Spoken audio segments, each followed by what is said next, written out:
We now move on to an important debate about the solitary confinement for children and young people in the justice system, and I call on Seema Malhotra to move the motion. Thank you, Mr. Holloway, and it is indeed a pleasure to serve under your chairmanship today. I beg to move that this House has considered the use of solitary confinement of young people in the justice system. I also want to thank the Speaker's Office for granting this debate and to thank the Minister for coming to respond and all honourable members who have joined for this discussion today. May I also put on a record my appreciation of the BMA, the Howard League for Penal Reform, the Royal College of Psychiatrists and the Royal College of Paediatrics and Child Health for their tireless campaigning on human rights in the context of healthcare. Mr. Holloway, 2 weeks ago I hosted a round table in Parliament on this issue with the BMA and other colleges. They have issued a joint call for solitary confinement to be banned for children who are locked up in the UK, and this is a call that is based on evidence of harm. They have urged the government to act. Importantly, they have also produced guidance to help improve care for those segregated by prison officers until any ban is in place. The round table was attended by peers and MPs, including the honourable members for Brentford and Isleworth, Liverpool, Wavertree and Stretford and Urmston. Mr. Holloway, in response to a previous written parliamentary question I tabled in January on this issue, the government responded, "We do not use solitary confinement. Young people can be removed from association under careful control, where they will not be permitted to associate with other young people." The Minister repeated last Friday that the UK does not use solitary confinement. But Mr. Holloway, solitary confinement is defined under international human rights law as the confinement of prisoners for 22 hours or more a day without meaningful human contact. But many I have talked to have said that they are not clear on the distinction between solitary confinement and removal from association. And indeed, as young minds say, regardless of the term, we consider any individual who is physically isolated and deprived of meaningful contact with others for a prolonged period of time to be in solitary confinement. I will give way. I thank the Honourable Lady very much for giving way. Given what she said about the definitions of solitary confinement, it would be very helpful to us to know how many people she thinks are trapped within the solitary confinement system, so that we get a feel for how big the problem is. Malhotra. The honourable member is absolutely right. I will be coming on to that point, and indeed one of the points I make is that data is not adequately collected on this issue. So what we get and what we receive on this is also partly through the lens of healthcare providers who are and charities that are taking calls from prisoners in distress. If I could continue my point on the definition, Mr. Holloway, I would be grateful if the Minister could clarify what he sees as a substantive difference between this international definition of solitary confinement and indeed the government's definition of removal from association. But let me outline the current situation. Under Rule 49 of the Young Offender Institution Rules, a prisoner can authorise for removal from association for up to 42 days. This can be further extended after application to the Secretary of State. I understand, as we've just discussed, the national data on the use of solitary confinement within the youth secure estate is not currently collected. This is concerning as it means that no accurate data exists as to how many children and young people are being held in isolation and for what period of time. But anecdotal evidence from the EHRC and others suggests that it is on the increase. And I would be grateful if the Minister could clarify the situation around data collection, and if so, what steps may be taken to change this. The use of solitary confinement, however, is widespread in the youth justice system in the UK, according to guidance issued by the BMA recently on the medical role in solitary confinement, and that it is much more widespread than we may realise. Almost 4 in 10 boys in detention spend time in solitary confinement, according to the studies that it flags, for periods of almost 3 months. Some estimates suggest that the duration of confinement can range anywhere from an average of 8 days up to 60 or even 80 days.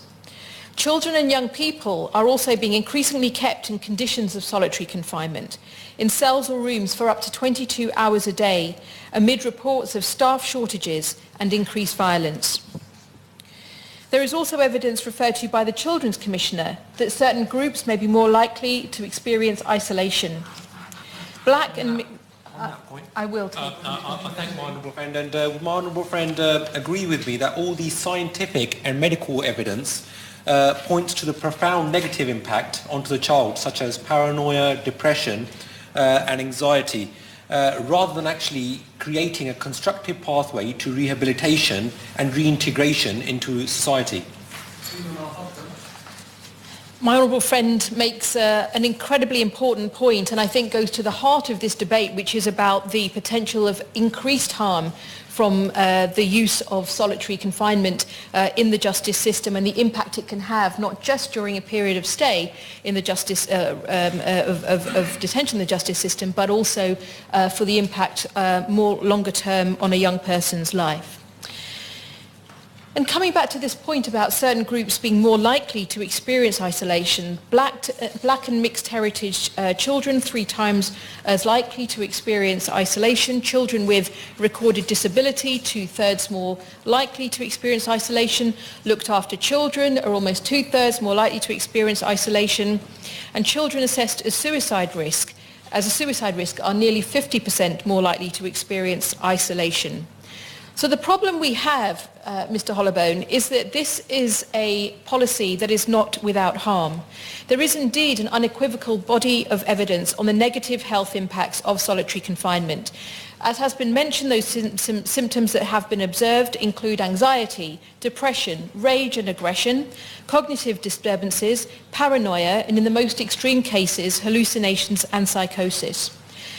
The experience can also trigger adverse childhood experiences. And for children and young people about whom this debate is most concerned, who are still in the crucial stages of developing socially, physiologically, psychologically and neurologically, the health effects of isolation and solitary confinement can be particularly damaging. Would my honourable friend give way? I will give way. Would my honourable friend agree with me that there's a growing international consensus that solitary confinement should never be used for children and young people, and that the government needs to accept that this country is increasingly out of step on this issue across the world? I thank my honourable friend for making that point, and indeed it's one that I will come back to. And it's interesting to note that the use of solitary confinement was banned by former President Barack Obama in 2016, and I think there are certainly some experiences and lessons that we can learn from what's happening in the USA. I will give way to the gentleman. I'm grateful. If a young person is a danger to themselves and others, what remedies elsewhere in the world or within our system are you recommending? Because presumably solitary confinement, as you put it, is being put in place largely for safety reasons for the young person concerned and those in the same institution as him or her. The honourable member makes an extremely valid point about what the reasons might be for removal from association and safety for perhaps prison officers or themselves. But I will make this point in my concluding remarks that what I think is incumbent then on the government is to look for alternative non-solitary confinement options that can be used within the youth secure estate, and indeed looking at other countries where you don't even have the same kind of youth detention estate that we do have, and yet they will still have youth crime that they need to deal with. Perhaps if I could continue, Mr. Hollowbone, to take further the point about the evidence that this as a policy can be counterproductive, and that rather than improving behaviour, solitary confinement can fail to address the underlying causes of some of that disruptive behaviour, and as my honourable friend the member for Slough has commented, can create further problems, additional problems with reintegration. During the recent roundtable that we held here in Parliament, the Howard League highlighted as the case of AB, a case covered quite extensively in the media, a boy who was aged 15 calling an advice line run by the Howard League from Feltham Young Offenders Institute in my constituency.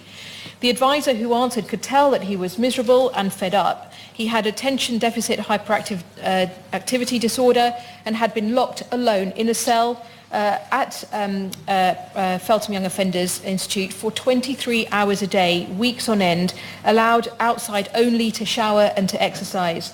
Understandably, he wanted to end his solitary confinement and was appealing for help. Now, cases are complex, but these are also children. And the Howard League stated that they had no option but to go for judicial review. His case was heard last year at the Royal Courts of Justice in London, and the court found that his treatment was unlawful. They stopped short of finding it finding it inhumane or degrading, but that is also currently being challenged. I am also very pleased that this week we've heard that the Joint Committee on Human Rights is launching an inquiry on solitary confinement and restraint of children in the youth justice system, and I hope they will take further some of these important issues. The Howard League also received more than 40 calls last year from or about children in prison who are isolated. Now, for these and other reasons, and indeed the point made by my honourable friend, the member for Brentford-Knighsworth, there is indeed a growing international consensus from groups including the United Nations Committee on the Rights of the Child, the European Committee for the Prevention of Torture, and the United Nations Special Rapporteur on Torture, that solitary confinement should never be used on children and young people. As I mentioned earlier as well, Barack Obama, when in office, banned the use of solitary confinement for juvenile offenders in the federal prison system and said it doesn't make us safer, it is an affront to our common humanity. So with Feltham Young Offenders in my constituency, I'm greatly concerned, Mr. Holloway, that vulnerable people, young children, are entering a justice system where elements of that system could result in additional long-term harm. Solitary confinement, as defined by international law, however it is referred to and whatever terminology may be used, should be abolished and prohibited, and until it is, the health needs of those who are subject to it should be met. There is an essential role for doctors in making sure that these needs are met, and indeed for our prison governors.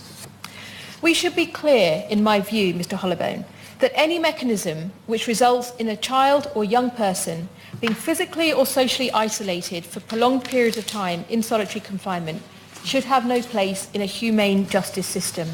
And I would therefore be grateful if the Minister, in responding to this debate, could address how he defines removal from association, what steps he is taking to get a full and accurate picture of the number of instances of removal from association, what assessment his department has made of the level of harm caused by removal of association, what steps he is taking for alternative non-solitary confinement options to be created within the Youth Secure Estate, and adequate resources and staff to be made available to meet the needs of children and young people, and how he envisages that we might move forward to see an end to this practice in the United Kingdom. Thank you.